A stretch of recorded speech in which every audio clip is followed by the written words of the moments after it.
Oke, selamat pagi Tribuners. Kembali lagi dengan saya Randy Umar wartawan Tribun Manado. Nah, Tribuners di siang hari ini saya kedatangan tamu spesial. Beliau adalah Kasubdit Gakum Ditlantas Polda Sulawesi Utara. Saya sapa dengan kasih Bapak AKBP Roy Tambayong. Selamat siang Pak Komdan. Selamat pagi, salam sejahtera untuk orang semua. Oh, masih pagi kan? Oke, dan dalam beberapa waktu ke depan ini, Tribuners, kita akan berbicara tentang hasil operasi keselamatan Samrat tahun 2023. Dan kemarin telah diadakan press release dan mungkin untuk selengkapnya kita akan bahas lebih dalam dengan Pak Roy di pagi hari ini. Ya, Pak Roy, selamat pagi, Pak Roy. Baik, pagi. Oke, Pak Roy, langsung saja Pak Roy ke topik pertanyaan pertama Pak Roy.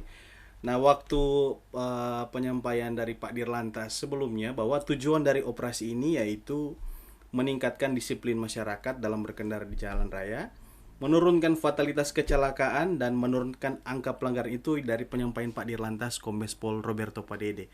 Nah, mungkin Pak, pertanyaan pertama, apakah tujuan dari itu sudah tercapai enggak Pak pada waktu operasi keselamatan Samrat Pak ini? Baik, terima kasih. Sebelumnya tentunya baiknya kita perkenalkan Oh juga. ya, siap. Walaupun kita sudah sering ketemu dalam podcast Tribun, Siap. tapi tidak salahnya kalau saya perkenalkan nama saya AKBP Roy Tambayong, SIPMN, jabatan sebagai Kasubdit Gakum, Direktorat Lalu Lintas Polda Sulawesi Utara, merangkap juga sebagai Kabak Op. Dan kami informasikan bahwa saat ini kami sudah selesai melaksanakan operasi keselamatan Samrat 2023. Kita laksanakan selama 14 hari, di mana dimulai dari tanggal 7 sampai dengan tanggal 20 Februari 2023. Nah, pelaksanaan operasi ini tentunya sebagaimana saya disampaikan Pak Randy, kita itu punya sasaran, kemudian punya target, dan tentunya punya tujuan. Nah, sasaran kita tentunya kita berada pada orang, ya, pengemudi, pejalan kaki, kemudian kendaraan, kemudian jalan, ya, lingkungan. Nah, dari ini tentunya target kita itu adalah pengguna jalan yang di jalan yang berpotensi yang berakibat mulai dari ambang gangguan, potensi gangguan, dan gangguan nyata. Nah, di sini kami informasikan bahwa dalam operasi ini dengan target yang sudah kita tentukan itu tujuannya seperti tadi disampaikan, bagaimana kita bisa menurunkan angka laka lantas yang berakibat fatalitas, kemudian bagaimana juga kita menurunkan pelanggaran, dan bagaimana kita meningkatkan disiplin masyarakat dalam berlalu lintas. Kami informasikan bahwa dalam operasi ini sesuai dengan hasil evaluasi bahwa selama operasi boleh dibilang kita itu seperti penyampaian Kapolda, ukuran keberhasilan daripada operasi itu akan tergambar apabila angka laka lantasnya menurun. Dan kami informasikan untuk tahun 2023 ini kalau kita bandingkan dengan tahun 2022, untuk angka laka lantas itu kita ada penurunan, ya, ada penurunan 7%. Kemudian angka laka lantas yang berakibat fatalitas itu dia terjadi penurunan cukup signifikan, di mana ada penurunan sekitar 44,4%. Ya.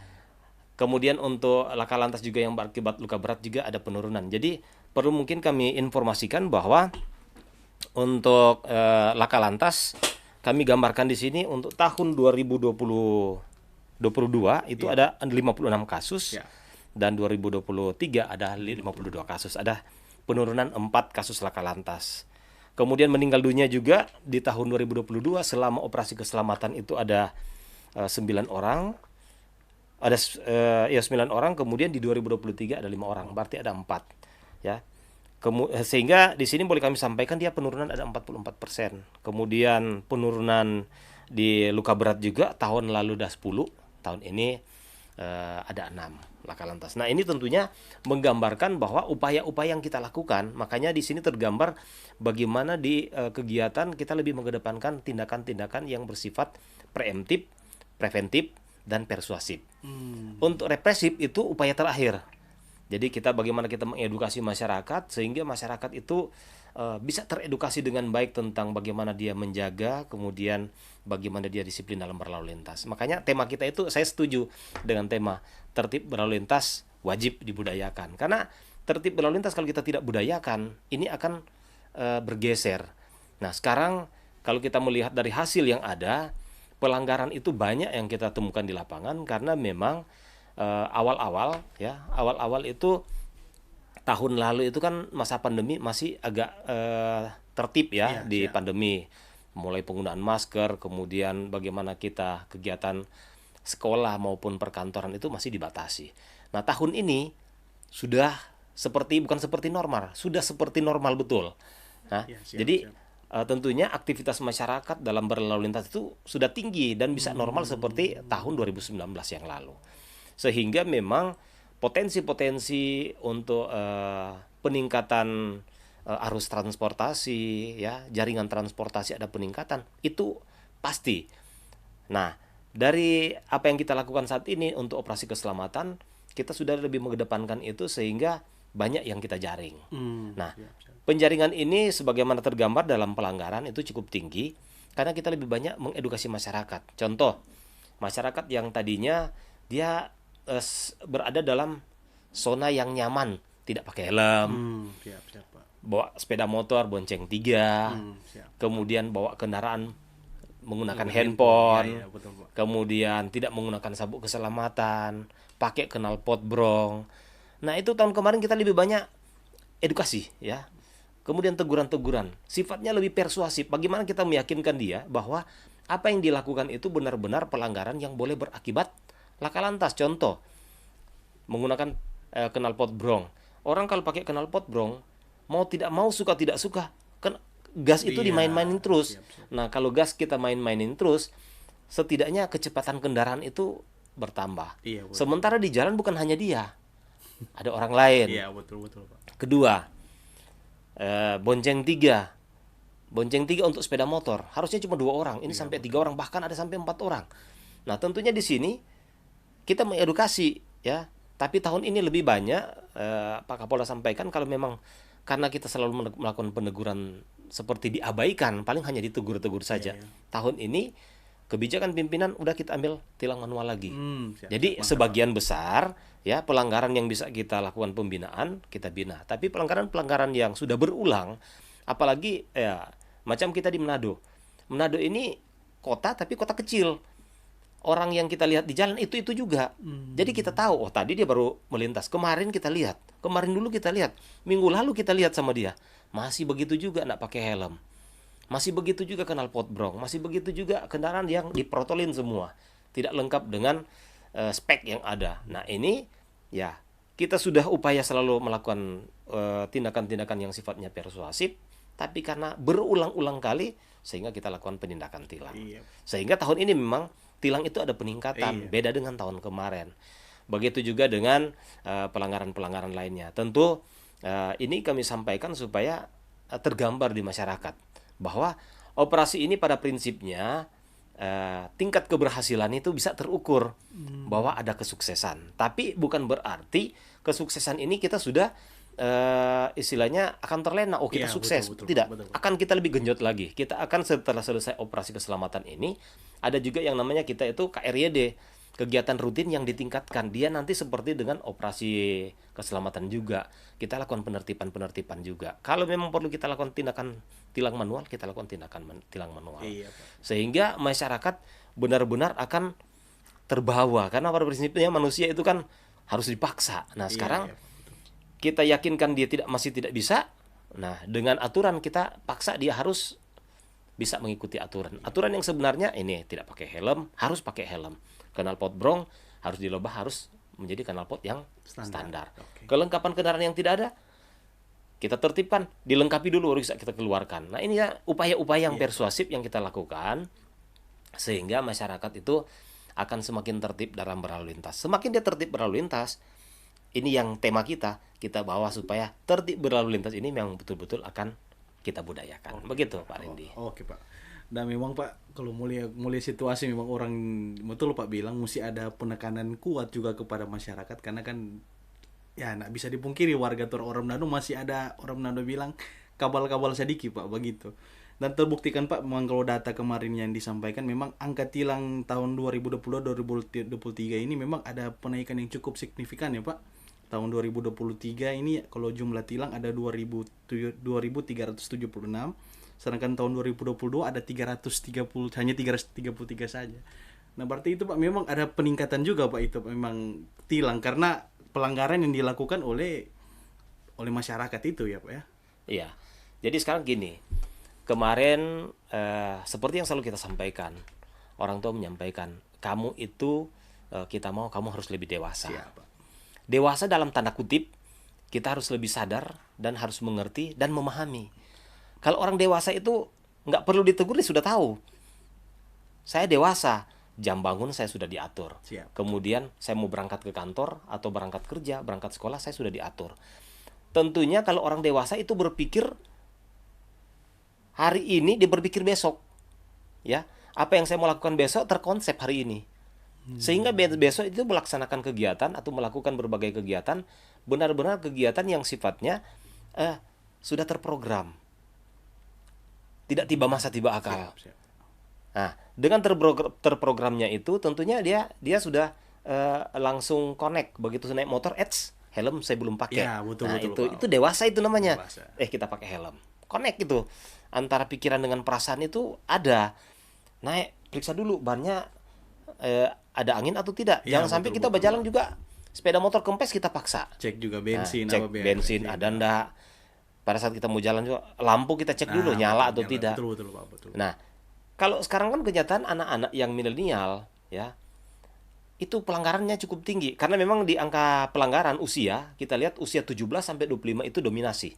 Itu rating paling di atas angka pelanggaran di usia 17 sampai 25. Kemudian yang kedua 25 sampai 30 ya, 25 30 sampai 35. Kemudian yang keempat justru rating itu di bawah 16 tahun atau di bawah 17 tahun. Jadi itu urutan keempat. Yang banyak itu pelanggaran-pelanggaran dilakukan oleh usia-usia yang 17 sampai 35 tahun. Nah, ini kan harus menjadi catatan kita. Kenapa di usia-usia produktif ini harusnya usia-usia masuk ke kedewasaan itu yang Bapak kedewasaannya bilang, cukup betul. tinggi. Semestinya begitu Pak tuh. Segala sesuatunya kan diatur.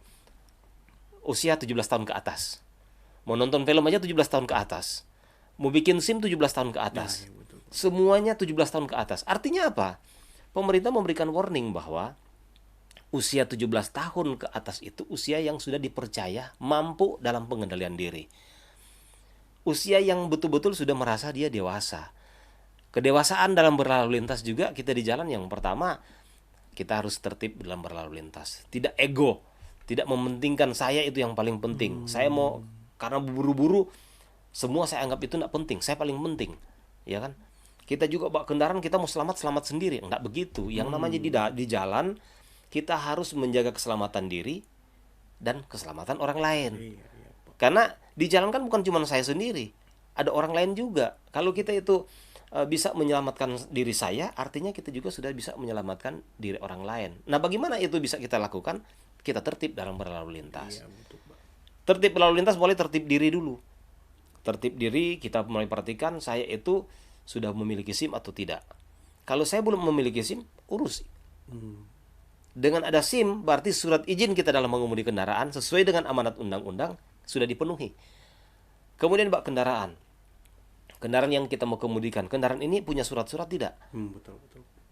Kalau surat-suratnya sudah mati, harus diperpanjang. Iya, betul. Ya kan? Karena dalam pasal 74 tahun ini sudah mulai kita akan lakukan juga kendaraan yang tidak diregistrasi berturut-turut selama 2 tahun setelah habis masa berlaku 5 tahun, kendaraan itu akan dihapus datanya. Jadi tidak bisa perpanjang lagi. Boleh tapi mungkin ke Jakarta dulu melapor ke sana tapi panjang. Iya. Dan itu agak sulit.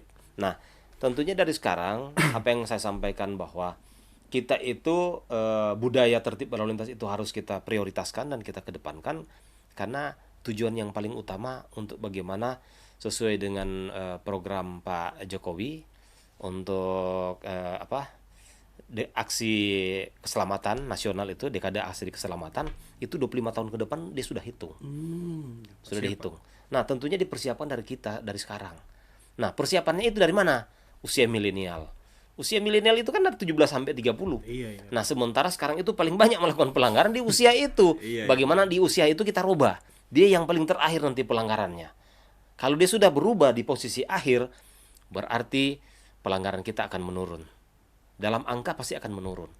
Nah, ini tanggung jawab siapa? Ini tanggung jawab orang semua. Iya, betul. Ini bukan tanggung jawab polisi, tapi ini tanggung jawab orang semua. Polisi hanya tugas yang paling utama bagaimana kita melakukan traffic education atau ada pendidikan masyarakat di bidang lalu lintas. Kemudian traffic engineering juga bagaimana kita melakukan rekayasa di bidang lalu lintas. Kemudian kita juga melakukan traffic registration dan identification. Jadi kendaraan itu semua akan terdata. Pada saat kendaraan semua sudah terdata, otomatis kendaraan yang jalan bisa dipantau oleh etle. Iya. Karena kita kan ke depan akan berbasis etle semua. Tilang manual itu pasti ke depan akan hilang. Kita berbasis etle. Nah, bagaimana etle juga ini bisa optimal dalam pelaksanaannya? Kendaraan harus lengkap dan sesuai dengan standar. Iya, betul, Pak. Jangan macam sekarang. Begitu dikedepankan etle, plat nomor dicabut semua. Nah, ini kan lucu. Bagaimana kita mau bisa monitor pelanggaran kendaraan dicabut plat nomor? Nah, makanya sekarang itu kendaraan yang tidak menggunakan plat nomor kita sampaikan itu betul-betul kalau bisa kita lakukan penindakan tilang. Oh iya, betul, Pak. Kenapa? Karena kendaraan ini kan betul-betul sudah kendaraan yang istilahnya pemalsuan identitas, tidak bisa terbaca identitasnya. Kemudian kendaraan untuk melakukan perlakuan-perlakuan yang bersifat kriminal kita tidak bisa pantau. Habis nabrak orang contohnya, atau habis nyuri hewan, atau habis betul. melakukan kejahatan-kejahatan lain, kita tidak bisa pantau karena tidak punya plat nomor. Nah, makanya juga masyarakat umum ya saling kontrol lah kita. Kalau memang ada begitu, sampaikan Bapak ini pengendaraan tidak punya plat nomor, Bapak berarti punya niat untuk melakukan kejahatan. Iya. Iya kan? Iya, nggak bisa dipungkiri, Tidak mungkin Pak. orang melakukan itu kalau tidak punya niat. Orang tidak menggunakan plat nomor pasti punya niat. Kalau seandainya dia kendaraan tidak punya plat nomor, kemudian kendaraan dia tahu, harusnya dia datang ke kantor, Pak, saya plat nomor Pak hilang, Iya. atau jatuh, saya mau minta ganti, bagaimana? Sehingga kendaraan itu menjadi kendaraan yang legal. Nah, kalau kendaraan tidak legal, tidak bisa dioperasionalkan di jalan, sehingga tidak menyulitkan masyarakat dan tidak menyulitkan polisi untuk mengungkap kasus-kasus yang terjadi yang menggunakan kendaraan. Iya, Begitu. Iya, memang Pak, tidak bisa dipungkiri juga memang untuk saat ini, Pak, macam mau tidak memakai plat nomor, knalpot, itu menjadi suatu hal yang tren di belakangan ini, Pak. Tren di kalangan anak muda. Apalagi kan mungkin Pak bilang tadi ada 17 sampai 35 itu yang Bapak bilang sampaikan tadi, memang di situ memang di usia-usia itu memang di usia-usia pergaulan yang membuat saling mengajak gitu, Pak. Nah, saling mengajak ketika satu yang nak pakai plat nomor itu saling nggak usah pakai itu kan lagi gaul sekarang, atau nak pakai knalpot brong itu lagi gaul. Bahkan juga kan, Pak, ya seperti itu. Kalau seketika malam hari juga kan, Pak, mungkin di siang hari penting polisi lakukan penindakan, tapi di malam hari ketika mungkin di atas jam 10 malam, aduh, lain kali sunak pakai helm juga, Pak, lepas kendali juga dari itu. Itu di usia-usia seperti itu memang, Pak. Nah, itu Pak, menanggapi hal itu, Pak, mungkin ada langkah apa, Pak, dari kepolisian, Pak, menanggapi tren itu, seakan-akan itu jadi tren sekarang itu, Pak? Ya, kalau dari kita sebetulnya langkah-langkah sudah saya sampaikan tadi. Kita lakukan upaya-upaya yang sifatnya persuasif, Siap. kemudian langkah-langkah yang sifatnya bagaimana kita melakukan upaya-upaya untuk bisa memberikan masyarakat lebih memahami bahwa kendaraan yang digunakan ini harus disesuaikan dengan spek dan ketentuan Undang-Undang Nomor 22 Tahun 2009. Dan perlu mungkin masyarakat kalau kan bertanya-tanya, polisi kadang-kadang di jalan semacam pilih kasih. Kita sini juga penjelasan yang jelas ini, dengar baik-baik ya Tribuners supaya simpang siur. Kita juga perlu sampaikan, kita dalam melakukan upaya-upaya hukum di lapangan tentunya kita selalu mengedepankan asas praduga tak bersalah, asas presumption of innocence.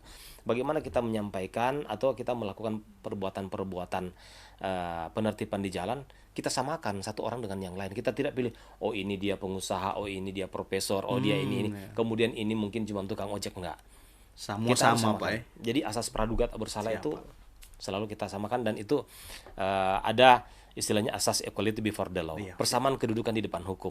Bagaimana kita mau melakukan upaya-upaya hukum di lapangan kalau kita itu masih ada diskriminasi. Nah, kendaraan-kendaraan yang disampaikan tadi tentunya kita selalu mengingatkan sama dia bahwa kalian tidak melengkapi ini, tolong harus dilengkapi, karena dengan Anda melengkapi ini tentunya Anda sudah berpartisipasi aktif membuat kita negara yang tertib. Karena negara tertib terlihat dari jalan dulu. Daerah yang tertib terlihat dari jalan. Orang mau datang di Manado, begitu dia datang di Manado atau di Sulawesi Utara, kalau di jalan dia lihat banyak pelanggaran, bisa jadi pemikiran ini, waduh, ini sepertinya aturan tidak berlaku di sini. Iya, Kita juga ada was-was, ya. Ya, syukur-syukur kalau kita lihat di sini di Manado masyarakat lebih banyak yang sadar hukum daripada Iya, yang tidak betul, sadar betul, hukum. Pak. Nah, masyarakat-masyarakat yang sering melakukan pelanggaran ini yang harus kita saat ini kita ingatkan sama Iya, mereka. siapa. Karena torang itu yang akan memberikan brands ini Sulawesi Utara. Betul. Torang yang akan memberikan brands ini Manado. Apa sih yang torang mau kasih? Cuman satu saja, bagaimana orang itu bisa berpartisipasi aktif di semua bidang. Kalau kita di jalan, kita tertib dalam berlalu lintas. Kita sudah berpartisipasi aktif dalam bagaimana kita membantu pemerintah untuk menjaga keamanan. Karena perlu kita ingat, keamanan itu paling mahal. Betul. Kalau negara tidak aman, daerah tidak aman, apapun kita mau bikin tidak bisa. Siap, Pak. Iya kan? Kedua, kesehatan. Kalau kesehatan tidak terjamin, kita mau bikin apa kalau kita semua sakit?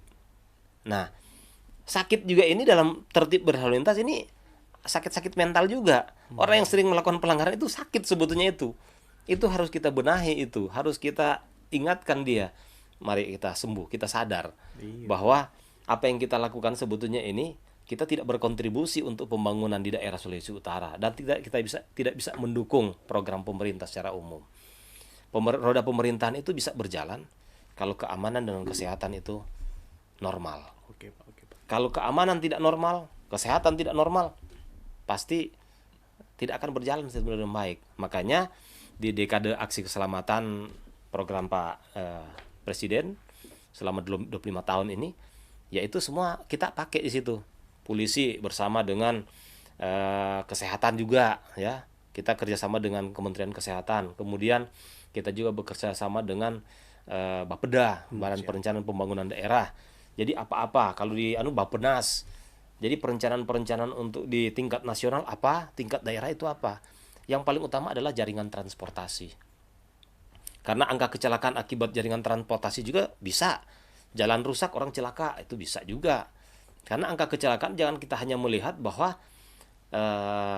pelanggaran yang dilakukan mengakibatkan kecelakaan. Bisa juga karena infrastruktur yang ada itu sehingga mengakibatkan orang itu kecelakaan. Betul, Pak. Nah, makanya kita itu mungkin masalah jalan iya, ada 5 pilar kita itu, ya, 5 pilar di dekade aksi keselamatan itu kita harus sama-sama saling menunjang satu dengan yang lain. Makanya kita pada saat kita ada rapat-rapat 5 pilar itu dari kepolisian apa yang akan dibahas, dari perhubungan apa, kemudian dari Bapeda itu apa di Sulawesi Utara itu, kemudian dari PU apa, dari kesehatan ada apa. Sehingga apa yang kita bicarakan, kemudian itu kalau bisa kita laksanakan, pasti perwujudannya itu masyarakat akan merasakan. Kita akan merasakan untuk jaringan transportasi itu semua untuk keselamatan. Itu yang paling utama. Nah, kalau semua sudah berjalan dengan bagus, kembali ke diri. Karena kita kembali, ini konsep perilaku ini yang paling susah. Makanya orang bertanya, Pak ini begini. Ya, kembali ke konsep perilaku. Polisi itu berjejer juga setiap 1 meter berjejer. Kalau perilaku kita itu belum bisa melakukan yang terbaik dalam kita menjaga keamanan, keselamatan, ketertiban dan kelancaran lalu lintas, tentunya ini tidak bakal terwujud. Itu cuma di mulut saja. Jadi itu semua tergantung dari diri kembali dari masing-masing kita juga, masing-masing. Pak. Makanya Ya, kita tentunya dengan podcast ini kepada semua yang bisa mengikuti ini, orang itu juga jadi whistleblower nanti ke depan. Kita bisa menyampaikan kepada yang lain, mengingatkan kepada yang lain. Orang harus peduli. Karena kenapa orang harus peduli? Ingatkan tetangga, kenapa motor ini begini. Enggak ada plat nomor ini. Jadi dengan orang mengingatkan sama orang, kita juga sudah tercatat. Amal ibadah kita itu sudah tercatat. Kita mengingatkan orang untuk orang selamat. Jangan menganggap biar kalau celaka juga dia. Enggak, jangan. Orang harus mengingatkan, bro, jangan balap-balap, karena ke bawa motor balap-balap, knalpot juga bikin ribut, orang lain tidur tak bangun-bangun. Kalau nggak cilaka bagaimana? Jadi sebenarnya nak tunggu harus mau jadi polisi ya Pak. Masyarakat juga secara umum. Ada kan mungkin orang berpikir, itu Kak polisi petugas. Padahal itu salah itu Pak. Loh, kita kan ada konsep community policing. Siapa? Community policing itu bagaimana kita membentuk masyarakat itu juga menjadi polisi. Karena polisi pada sesungguhnya orang yang bisa menjaga keamanan, dan keamanan itu bisa diwujudkan dia polisi juga. Jadi bukan hanya polisi. Siap. Karena Kalau cuma bilang polisi, polisi juga ada yang melakukan mungkin pelanggaran-pelanggaran. Jadi jangan melihat oknum, tetapi kita melihat polisinya. Polisi secara utuh kayak begitu. Nah sekarang mari orang semua jadi polisi-polisi di tengah-tengah masyarakat. Kalau semua orang sudah jadi polisi di tengah masyarakat, berarti orang sudah boleh menjamin keamanan, kemudian orang menjamin keselamatan, kemudian orang sudah menjamin ketertiban, kemudian keselamatan dan kelancaran lalu lintas orang bisa jamin. Oke, Begitu. ini penegasan yang luar biasa Tribuners. Jadi Anda pun mungkin harus berpakaian seperti Pak Roy hari ini. Anda pun masyarakat biasa bisa menjadi apa ya, sendi saluran untuk menyampaikan soal ketertiban berlalu lintas itu. Iya. Oke Pak. Pak lanjut Pak, mungkin Pak ini. Nah tadi Pak menarik Pak membahas soal etle ini Pak. Nah mungkin sekarang kan masyarakat mungkin masih belum, ada yang mungkin belum terlalu tahu, ada yang mungkin sudah tahu. Nah Pak mungkin Pak untuk sejauh ini Pak penindakan lewat etle ini Pak, kalau untuk Pak yang melakukan penindakan lewat etle, yang baru informasinya baru yang ada di depan Mega Mall itu ya Pak ya, yang lakukan penindakan langsung atau Pak Jembatan Kuning. Jembatan Kuning itu Pak. Untuk Ya. kedepannya Pak seperti apa itu Pak, supaya masyarakat lebih was-was juga Pak untuk melengkapi segala atribut perlengkapan saat berkendara Pak. Jadi yang pertama begini, ya saya tidak istilahnya jadikan bahwa etle itu semacam hal yang menghantui masyarakat, ya kan? Ya kalau kita berbicara menghantui, kalau kita ada ketakutan, udah kalau lewat sini begini, ada hantu di sini. Ya. Iya. Oh kalau lewat sini ada etle di sini. Oke. Yang kami perlu mungkin ingatkan bahwa kesadaran dalam kita berlalu lintas itu, tertib dalam berlalu lintas itu adalah tanggung jawab kita semua. Siap. Menyangkut masalah etle, di Manado itu ada etle yang sudah terpasang tadinya di depan SPBU Pertamina, Iya, di dekat di Mega Mall. Mega Mall. Sekarang kami sudah pindahkan itu di dekat Jembatan Kuning, depan Mantos, siap, depan siap, Mantos siap. Jembatan Kuning. Kemudian ada juga kami baru pasang di traffic light Jalan Marta Dinata Ya, traffic light. di Pal 2. Jadi di Manado ini sudah ada 3 etle statis yang sudah kami pasang, dan yang di Pal 2 dalam waktu dekat sudah datang dari Korlantas untuk melakukan asistensi. Kemudian setelah selesai melakukan asistensi mungkin sudah bisa kita langsung launching untuk bisa melakukan penindakan lewat etle. Tapi kita jangan hanya melihat di 3 titik itu. Tapi nanti ke depan memang kami sudah lagi melakukan persiapan-persiapan, dan kami selalu mengharapkan ada support dari pemerintah. Kemarin juga kami sudah komunikasi dengan pihak eksekutif maupun legislatif provinsi. Ke depan kiranya kita itu bisa dapat support lagi untuk etle mobile. Nah, harapan kita etle mobile ini bisa digunakan oleh semua polisi yang ada di Sulawesi Utara. Jadi tiap Polres itu ada. Oh iya Pak, begitu. Tiap Polres ada. Jadi di Manado juga mungkin ada berapa gitu kan, nanti anggota semua pakai etle mobile karena dia sifatnya hanya semacam kamera aja. Ya, kalau ada pelanggaran kita tinggal foto ya. Tinggal foto, dia langsung terkoneksi dengan back office. Terkoneksi dengan back office, dari back office itu akan print out, kemudian itu akan dikirimkan kepada pemilik kendaraan. Jadi jangan kita melihat bahwa oh hanya di sini yang ada. Bitung juga sekarang sementara pasang. Luar biasa. Bitung sementara persiapan. Terima kasih untuk Pak Wali Kota yang sudah mensupport kami dari Mantap, Direktorat. Pak Wali Kota. Ke depan tentunya kami berharap juga dengan kota-kota yang lain untuk bisa mensupport. Siap. Seperti yang saat ini support dari Wali Kota Bitung. Kebetulan juga beliau pimpinan kami di Priakombapa sebagai penatua Priakombapa, Insinyur Moritz Mantiri, MM, yang sudah mensupport kami, dan saat ini dalam proses. Jadi mungkin alat-alat dari Jawa itu dikirim ke sini, tiangnya sudah dalam proses pengiriman. Ya harapan ke depan akan lebih cepat untuk dibangun. Dan Bitung ini merupakan kabupaten kota yang ada di Sulawesi Utara yang pertama setelah Kota Manado. Nah tentunya kami berharap untuk kabupaten-kabupaten dan kota lainnya bisa ikut berpartisipasi aktif dalam bagaimana kita menjaga keamanan, keselamatan, ketertiban, dan kelancaran lalu lintas di bidang digital. Karena Bitung kota digital itu Siap.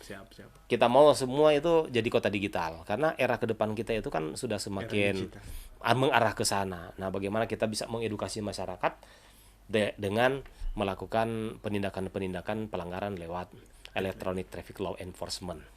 Begitu. Oke Pak. Menarik sekali nih perbincangan hari ini Tribuners. Jadi luar biasa ada penjelasan dari Pak Roy. Jadi Tribuners bisa simak. Kalau mungkin ada sempat terlewat tadi, Tribuners bisa mundur videonya, bisa dengar lagi penjelasan. Flashback. Karena ini luar biasa Tribuners di pagi hari ini bisa ketemu dengan Pak Roy. Nah mungkin Pak Roy di beberapa pertanyaan terakhir ini Pak. Nah Pak, kalau mau dilihat dan Pak, jadi Pak Roy jelaskan tadi, ini kita kembali lagi Pak soal ini Pak untuk anak-anak Pak yang masih di bawah umur Pak sudah mengendarai kendaraan, bahkan tak bisa dipungkiri banyak juga pelanggaran-pelanggaran seperti kan Bapak sampaikan tadi juga, yang tidak memakai helm itu angka pelanggaran cukup tinggi yang biasa kendaraan, mungkin juga kalau di kendaraan roda 4 yang tidak memakai sabuk pengaman. Nah mungkin Pak, kalau Pak ada himbauan apa sih Pak kepada masyarakat untuk mengawasi untuk anak-anak yang memang yang belum layak untuk mengendarai kendaraan tapi sudah mengendarai kendaraan, itu bisa ada penyampaian mungkin? Baik, jadi begini, kami perlu informasikan yang pertama bahwa pengemudi atau pengendara baik sepeda motor maupun sepeda dayung ya, atau sepeda listrik, yang paling pertama harus orang perhatikan kepada mereka yang sudah berusia di atas 17 tahun. Itu yang pertama. Yang bisa mengemudikan kendaraan di jalan raya adalah mereka yang sudah berusia 17 tahun ke atas. Kemudian kedua, ini dibagi dua. Ada kendaraan bermotor listrik, dan ada sepeda listrik. Nah, saya bahas dulu sepeda listrik. Sepeda listrik itu ada dua. Ada sepeda motor listrik yang bisa dioperasionalkan di jalan raya. Itu adalah sepeda motor listrik yang benar-benar sudah memenuhi persyaratan. Persyaratan yang pertama adalah SUT, surat uji tipe. Kemudian yang kedua, surat registrasi uji tipe. Dari surat registrasi uji tipe ini wajib didaftarkan di kantor bersama Samsat. Nah, setelah itu didaftarkan ke kantor bersama Samsat, di situ akan dikeluarkan BPKB, STNK, dan plat nomor. Setelah plat nomor itu diterbitkan, itu dipasang di sepeda motor listrik itu, kemudian kendaraan itu sudah bisa diperbolehkan untuk beroperasi di jalan raya. Kalau sepeda listrik lainnya adalah sepeda listrik yang hanya punya kecepatan di atas atau di bawah 30 km per jam. Itu biasanya sekarang itu yang lagi ngetren. Di mana-mana itu bukan trendy ya, lagi ngetren dan trendy sekarang itu. Jadi itu di mana-mana kita lihat itu banyak sepeda listrik dibawa oleh anak-anak kecil. Ini rawan. Dan itu sangat fatal. Apalagi sudah masuk ke jalan raya itu. Masuk di jalan raya. Bahaya. Jadi namanya anak itu pengendalian diri belum ada, belum bisa terkontrol. Nah, dia kalau tiba-tiba muncul dari rumah atau dari lorong, dia masuk jalan raya kemudian kelindes sama kendaraan yang lebih besar, sepeda motor mungkin atau mobil. Ini mau disalahkan sama siapa? Ini kan anak-anak begitu nggak bisa di jalan raya. Jadi harus kita salahkan juga orang tuanya. Pengawasannya kurang. Sepeda listrik yang dibawa 30 km per jam itu hanya diperuntukkan untuk di lingkungan-lingkungan komplek perumahan. Nggak boleh masuk di jalan raya. Nggak boleh masuk di jalan umum. Karena kalau sudah masuk di jalan umum, tadi saya sampaikan, sesuai dengan amanat undang-undang, mereka yang berusia di atas 17 tahun. Kalau belum 17 tahun itu nggak boleh. Karena keamanannya itu belum bisa dijamin oleh undang-undang. Kemudian yang kedua, yang orang tua perlu ingat bahwa anak-anak ini jangan sekali-sekali dibiasakan untuk mengemudikan sepeda listrik. Dan kalau toh dia menggunakan sepeda listrik, usahakan dipantau, diawasi oleh orang tua. Karena kalau orang tua membiarkan tuh anak-anak berkendara hanya semau dia mau kemana, orang tua jangan berharap dia pulang dengan selamat. Iya kan? Iya, betul. Jangan berharap dia pulang dengan selamat. Artinya orang tua sudah lepas kontrol, dan orang tua tidak peduli lagi dengan anak itu. Kalau orang tua udah peduli dengan anak, orang tua kontrol dengan anak, kemanapun anak pergi dijaga. Lebih lucu lagi, ada orang tua yang sengaja menyuruh anaknya, kok beli ini di warung sana, bawa sepeda ini aja di jalan raya. Nah, kalau terjadi apa-apa, yang disalahkan selalu mobil disalahkan. Karena dianggap mobil itu kendaraan besar, sepeda motor yang layak di jalan itu yang disalahkan. Tidak menyalahkan diri sendiri. Aduh, salah saya suruh anak saya ke sana, harusnya enggak boleh, kan gitu. Jadi, orang itu sebetulnya jangan selalu sering menyalahkan orang lain, sementara orang tidak tahu letak kesalahan yang sesungguhnya ada sama kita. Kemudian kedua, untuk kendaraan-kendaraan juga yang layak dijalankan di jalan umum yang sudah memiliki STNK, kemudian pengemudinya lengkap dengan SIM, tentunya mari orang sama-sama di jalan itu benar-benar tertib dalam berlalu lintas. Kata kuncinya satu, kalau orang menuju ke satu tempat, kemudian tempat yang akan kita tujui, kita harus perhitungkan waktu yang akan kita capai. Kalau di situ kita ada 10 menit waktu, berarti usahakan kita 15 menit sebelumnya kita sudah melakukan perjalanan. Kemudian rute perjalanannya juga kita sudah tahu. Jangan nanti jalan tiba-tiba berubah arah. Oh, kita mau ikut sini. Nah, itu potensi untuk terjadi kecelakaan di situ. Kemudian kedua, di jalan juga kalau orang waktu 10 menit kita datang sudah tinggal 5 menit. Kita berwaktu. Ya. Yang pada gilirannya kita mau paling di depan karena mau berwaktu, mau apel atau hadiri acara atau segala macam antar anak sekolah. Nah, ini yang jadi masalah. Usahakan kalau antar anak sekolah, waktu tempuh kita kan sudah tahu dari rumah kita waktu tempuh 15 menit contohnya. Berarti kalau boleh 30 menit sebelum waktu itu kita udah berangkat. Sehingga nyampenya masih ada waktu 15 menit untuk persiapan. Tapi kalau waktu 15 menit, tinggal 10 menit kita baru jalan. Berarti kita mau balap itu. Nah, kalau kita mau balap, sudah dua. Kita tidak memperhitungkan keselamatan diri, dan kita tidak memperhitungkan keselamatan orang lain. Dan yang akan muncul di jalan, ego sektoral. Kita menganggap kita itu paling benar dan kita itu yang harus diprioritas. Orang lain biar ke belakang dulu. Saya mau lewat dulu kan gitu. Jadi ini mungkin perlu kita ingatkan kepada seluruh warga masyarakat. Hasil daripada operasi ini jangan dijadikan ini satu kebanggaan, kemudian kita merupakan satu syukur bahwa tidak ada peningkatan dan terjadi penurunan, tapi justru ini jadi warning buat orang. Orang tanggung jawab kalau boleh ini lebih diturunkan lagi. Bagaimana menurunkan ini? Kata kuncinya kembali ke situ. Tertib berlalu lintas harus orang budayakan. Dan harus, bukan cuma wajib, harus orang budayakan. Karena dengan orang tertib berlalu lintas, orang sudah membantu mendukung program pemerintah yang sesungguhnya. Begitu, Pak. Oke, luar biasa, Pak. Terima kasih, Pak. Ini satu hal yang luar biasa. So, ada penjelasan soal tertib berlalu lintas. Terlebih khusus tadi penjelasan yang luar biasa dari Pak Roy soal orang tua. Nah, orang tua ini kalau boleh diingatkan untuk anak-anak ini yang belum boleh berkendara, apalagi yang pakai sepeda listrik, ini yang lagi tren sekarang itu juga, Pak. Untuk jangan pakai di jalan raya, itu sangat berbahaya, berpotensi mengakibatkan kecelakaan. Betul Pak Roy sampaikan tadi, kebanyakan orang itu mungkin mobilnya lebih besar, kayaknya disalahkan itu, padahal yang bawa sepeda listrik itu yang salah nabrak itu tuh, Pak. Nah, oke, Pak. Nah, mungkin Pak ini Pak mungkin di penghujung acara itu orang tuh Pak yang jadi orang so dengar langsung bagaimana penyampaian. Berarti Pak dalam waktu ke depan mungkin Pak ada kegiatan operasi apa juga Pak dalam waktu dekat yang akan dilaksanakan oleh Ditlantas Polda Sulut, Pak? Kalau dalam waktu dekat sebetulnya ini program ya, program kerja Direktorat Lalu Lintas Polda Sulawesi Utara, begitu juga dengan jajaran dari tiap-tiap Polres juga punya rencana kerja. Dan ini tetap kita akan meningkatkan. Kita akan meningkatkan kegiatan-kegiatan rutin. Kemudian kegiatan demi kegiatan rutin ini akan kita tingkatkan sehingga operasi ini bukan hanya berakhir begitu saja. Itu, Pak, tapi penting. Operasi keselamatan itu nanti ke depan kita akan lakukan kegiatan rutin yang ditingkatkan itu seperti dengan operasi juga. Walaupun memang keseimbangannya tidak sama karena kalau namanya operasi itu orangnya diatur. Jumlahnya macam sekarang kan 699 orang. Di Polda sendiri ada 75 orang. Di wilayah-wilayah itu terbagi. Kemudian waktu juga ditetapkan. Kemudian anggaran juga disiapkan. Nah, kalau kegiatan rutin yang ditingkatkan itu sepanjang waktu ya. Jadi tidak ada batasan waktu. Tinggal kita Pak Direktur macam contoh atau Pak Kapolres mengeluarkan surat perintah. Nama-nama yang tersprint atau termasuk dalam surat perintah melakukan kegiatan-kegiatan itu.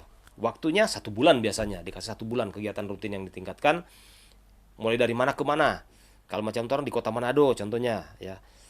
Kalau Polda lebih skop besar Sulawesi Utara gitu kan, kita patroli, kemudian ada penjagaan-penjagaan di spot-spot yang sudah kita buat strong point.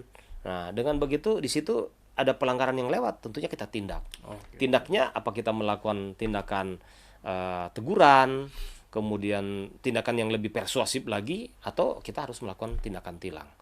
Jadi mungkin begitu yang akan kita lakukan ke depan. Dan di sekolah-sekolah juga, saya di sekolah hampir tiap minggu itu di sekolah, pindah-pindah sekolah, melakukan tugas sebagai pembina upacara, ya, inspektur upacara. Kemudian di dalamnya kita tentunya memberikan penyuluhan-penyuluhan sebagai edukasi kepada masyarakat. Dan wujud edukasi kita, banyak masyarakat yang sudah teredukasi. Pak, rupanya ini begini, rupanya ini begini. Ini anak. Ada beberapa sekolah yang tadinya motor banyak, sekarang sudah sedikit, ya. Jadi sudah mulai sadar.